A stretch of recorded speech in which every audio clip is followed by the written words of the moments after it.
إلى الخبر العاجل الذي يظهر على الشاشة نقلا عن القسام. دمرنا ناقلة جند صهيونية. حيي مقاتلي شعبنا في الضفة المحتلة.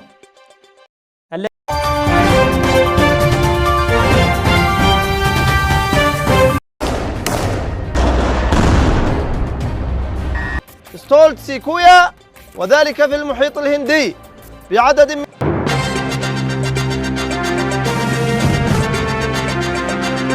odeessaalee caayaa dilbata galgala maddeen miidiyaalee rooyiter aljaziiraa associated press wiho hindustan times of india almaadiyaa irna First Post wabeeffanneetiin oolmaa waxabajjii 30 kan dilbata galgala baha giddu galeessa oduuwwan jajjaboo taaniif dhagayamuu qabannee dhiyaanneeti jirra.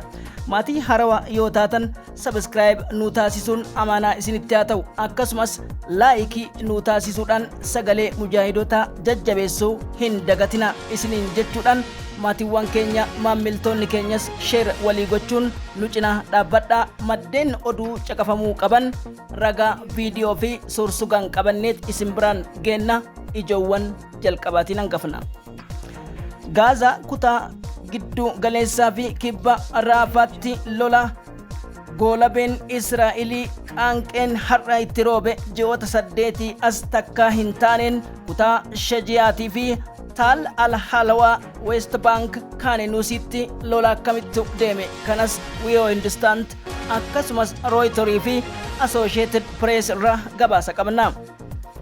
Abu Ubaydaan dhumaatii loltoota galgala kanaa kanneen bo'oo sakatta'iinsa kibba raafaatti dhuman kan Israa'elii 70 mujaahidoota keenya kufanii kuffisuun lafee fiitti cabsaniitiin walabummaa Gaazaatiif dhaabatan galanni rabbiif isaaniif jechuudhaan akkasumas humnoota warraaqsa taalibaaniif kanneen galateeffachuu isaaniitiif lolli cimee itti fufuun abjuu Israa'eloota dukkaneesse kan jedhan ragaa lola har'aatis harkaa qabna. Kabajamtoota hordoftoota keenya, haleellaa halkan edaa buufata waraanaa Hizbollaa reebaa buluun Israa'el akkuma miidiyaaleen gabaasaniin gatiin guddaan Israa'el har'a kafalte doolaara biliyoona 1.4 maali? Maddeen kana wal qabsiisee buufatoota waraanaa keessaa kami misaa'ilonni Israa'elii kan rukutamaniin dubbii jalqaba balballoomii keessatti dhageettu. Loltoonni Taalibaanii fi Afgaan Paakistaan humnoota gamtaa Birgeedii Faaximiyyuuna Zeynabiyyuuna jedhaman kan Taalibaanitti makamuun haleellaa jalqabaa gaarreen Goolaan irraa buufata magaalaa Haifaaf Ashdod dirree xayyaaraa dhihaa Yerusaalem rukutu maddeen miidiyaalee idil addunyaa galgala kana bal'inaan gabaasutti jiru. Mooraan waraana Israa'elii kutaa West Bank haleellaa falmitoota Filisxeemitiif birgeediiwwan mujaahidoota Al-Qudduusii fi Al-Aqsaadhaan haleelamuudhaaf Israa'el sadarkaa to'annoo dadhabdeetiin xiyyaarotaan ibiddicha dhaamsu ragaadhaan qabna. Maarree kabajamtoota hordoftoota keenya, ijoon miidiyaalee har'aa maal faadha? Hanga xumuratti nu faana buutu. Akkasumas Huutiin Yemanoota shaakala yaalii misaayila Domestic Hypersonic Missile tibba darbe kiiloomeetira 1,200 irraa gara 2,000tti ol guddisuudhaan yaalii akkasumas shaakala waraana galaanaatii fi kan miila taasisuuf Israa'eliin naquba qabda jedheeni kanas gabaasa Wiho balballoomii Aljaziiraadha qabanneetiin jirra. Liigiin biyyoota Arabaa kan biyyoota 21 ta'an Hizbollaa toora shororkeessummaarraa haquun Libaanos Beerut dirree nagayaa malee dirreetti maadheeffatanii maqaa shororkeessummaatiin biyyatti balleessanii miti jechuun yaa'ii taa'uutii fi akkasumas dubbii himaan liigii Arabaa maal jedhe kanas qabna. Gama biraatiin filannoo Iraaniitii fi qophiin lola Iraan deebii Israa'eliif kennuu irratti maal fakkaata? Balballoomii keessatti dhageettu. Gara balballoomii Caayaa Niwusitti dhiyaadha.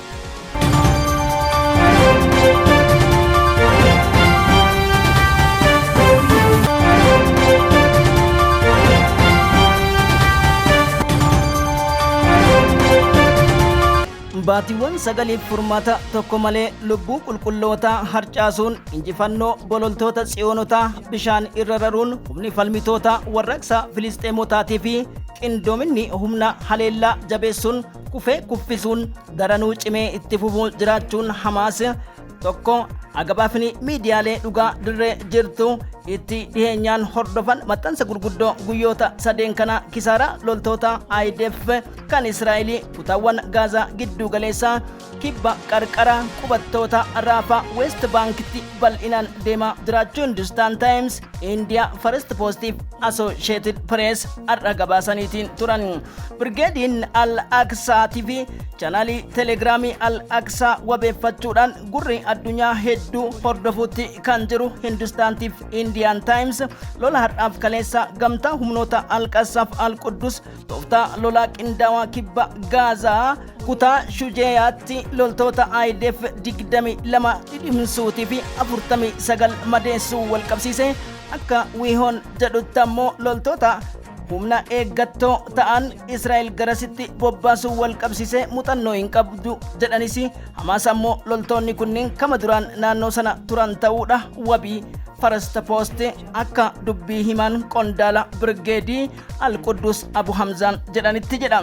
Ummata keenyaaf qarqara lolaa irra kan turree fi dubatti deebi'aa kan turre furmaanni wahiituu akkan jirre of amansiifne lafee keenyatti cabsine shaahidoota keenya awwaalachaa irree tsiyoonota izni rabbiitiin cabsuuf akka jirru shakkii takka hin qabnu jechuun dhugaa daa'imman keenyaaf maatii keenya itti salphifne mooraa qormaataa keessaa gara qorutti seennee jirra jedha dubbii himaan Birgeedii Al-Qassaa Abu Ubeydan.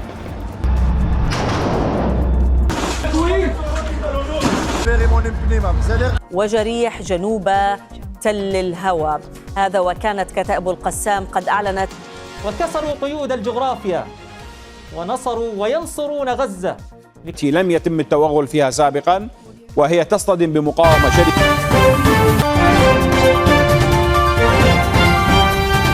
Waaree booda humnoota kumaandoo Israa'el 200 odeeffannoo dogongora guramtoonni Israa'el asitti argamuun gara West Bank Jenin kutaa jedhanutti kan imalan ture jedha gabaasni Hindustan. Kana wabeeffachuun Abu Hamzaadhaan jilli Hamaas Birgeedii Al-Quddus loltoota Israa'el konkolaataa Jeep 4 taankiiwwan Birgeedii 500 Israa'eliidha laboobuun humnoota kutaa Nuseeriyaatitti buufata West Bank Jeniniin haleeluuf deeman misaa'iloota addaa kan rookkettiif ATGM-90 siistamitti fayyadamuudhaan hojii hojjete jedha Hindustan. Guided misaayiliin haleellaa abdii cimaa itti hore ta'uu fi mooraa qubsuma bobbaa isaanii kan hanqise ta'uudha. Kanas wabii afaan Arabaa Al-Jazeeraan damee afaan Arabaa wabeeffachuudhaan First Postiif Reuters gabaase. Kabajamtoota hordoftoota keenya humni loltoota kana wal qabataniitiin balaa gurguddaa kan qunnamee fi haleellaa furrisa rookettiiwwanii kan GHM jedhaman haleellaa gama West Bank mooraa isaa irratti taasifameen rookettiiwwan 30 kan haleelamanii fi humnoota kana keessa humnoota biraatu jira. Hamaas meeshaan qabu jettee kan eegaa turte Israa'eliin helikooftariidhaan viidiyoo kana daawwannee walitti deebina. akkamitti mooraan kun gubate itti dhiyaadha. مع العقيد الركن حاتم كريم الفلاحي أهلا بك. لكن قبل ذلك تطلق هذا الزخم الكبير لعمليات المقاومة وفي مناطق تحاول أن تقوم بعملية تطهير لهذه المنطقة التي لم يتم التوغل فيها سابقا وهي Gambratin Israel Kat kan jedhamu ministeerri haja ala humna kanaaf ammoo Iraantu nutti qindeesse Hamas barbadeessine sadarkaa jedhuun tokko sakatta'iinsa roobootii tibbanatti akka taasisan ifa gochuu isaanii maddeen Al Jazeeraadha gabaasan. Kanaan dura keessattuu dubbii himaan waraana Al-Aqsaa Abu Ubeydaan torbe darbe Taliban wajjin qondaala waraana Taliban maqaa Sayful Maslul jedhamuun beekamu Khalid Mawsin Wahid lubbuu qaalii mujaahidoota Gaazaa cinaa dhaabbachuuf murteessu gabaasuun keessattuu haala qabatamaa mantana uummanni Gaazaa keessa jiruuf lubbuu isaan kennuun dirqama jechuun loltoonni Taalibanii fi Paakistaan Afgaan ta'an gara 18tti dhiyaatan akka odeeffannoo Israa'el jettuun akkasumas ammoo Birgeediin Hamaasii fi Hizbollaan ibsa baasaniin loltoota 30 ol naannicha akka gahantu himama. ga'umsa cimaa akka Hizbollaa kan qabanii fi falmii dirree loltoota Zeenabiyuunii fi Faaximiyyuun birgeediin gurguddoo cimaa kana Ameerikaanuu rookkettiif misaa'iliin toora boora keessatti dadhabdee biyyaa bahuun beekamaadha. Misaa'iliin haarooyni Billaaden Paawer BP kiiloomeetira 1,500 baalastik misaayilii hamaa taankiiwwanii fi akkasumas sadarkaa dirooniiwwan hedduu aljeniin jedhaman kan qabuu fi waggoota 20f Ameerikaan toora booraan haleelaa dadhabdee harka kennitee kan keessaa baate humnoonni kunniin gaarreen Goolaan Sooriyaa irraan gara mooraa waraana Raashiyaatti dhiyaaturraa humna furguga teeknoloojii garduu beetiin waraana lafootiin bobbaasuu isaanii Hamaas gammachuu of quban qabu jechuun Almaadiyaa taas akkasumas loltoota 13,000 caalan kallattii sadiiniin marfame kan jettu Israa'el akka Free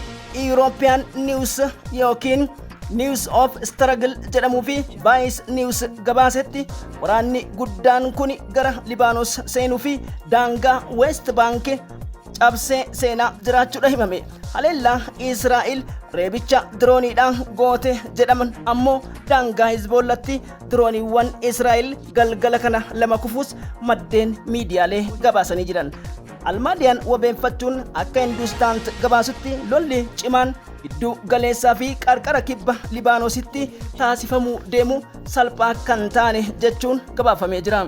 Waraanni Hizbollaa akkuma kaleessa galgala hoogganaan Hizbollaa Hasan Nasrallah dhaadanitti yeroo jalqabaatii fi har'a kutaa Galiilaa jedhamu haleellaa misaa'ila jalqabaatiin akka fudhatetu himama. Keessattuu walakkeessaa ibsa kaleessa isaan kennan Hasan Nasrallah Israa'el sakandii tokkoof nu jala dhaabbachuu kan dandeenye jechuu yoo dubbatan iccitiin raadiyoo warra Hebraayist jedhamu keessaa baate immoo qondaaltonni Israa'el marii guddaa taasisaniin loltoonni isaanii Gaazaa keessatti xiinsammuun tuqamurraa kan ka'e jala dhaabbachuu kan dandeenye fi Hizbollaa wajjin wal waraansa humna qilleensaa malee miilaan akka hin dandeenye wanti ifoomu akka jiru iccitii dhooseeti jira jechuu maddeen Almaadiyaadha gabaasanii jiran. Hidhoota cinaa Rabbi haa dhaabatu. Nageenyi balbala addunyaa biyya keenya qaalii tan guddinaa tan mul'ata nu haa taasisu. Horaa bula.